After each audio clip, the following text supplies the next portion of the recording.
Breaking news చూస్తున్నాం. ఈరోజు అంబేద్కర్ చౌరస్తాలో హిందూ ఐక్య సంఘాలన్నీ కూడా ధర్నా చేయడానికి సమయాన్ని కేటాయించిన సందర్భంలో ఆర్మూర్ నియోజకవర్గ ఎమ్మెల్యే రాకేష్ రెడ్డి మరి హైదరాబాద్ నుండి ఆర్మూర్ రావడానికి ప్రయత్నిస్తుండగా బిక్నూర్ టోల్ ప్లాజా దగ్గర పోలీసులు అడ్డుకున్న దృశ్యాన్ని మనం చూస్తున్నాం.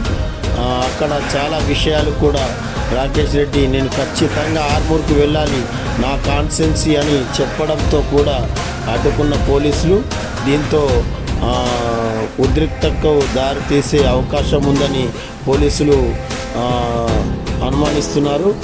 ఈ సందర్భంగా చూడండి ఆ విజువల్స్, ఆ ఫొటోస్లో చూస్తున్నాం మనం. ఈరోజు ఎలా ఉంటుందన్నది ఆసక్తికరంగా మారిన దృశ్యం. BS7 న్యూస్ తెలంగాణ, వి సురేష్ బాబు, ఆర్మూర్.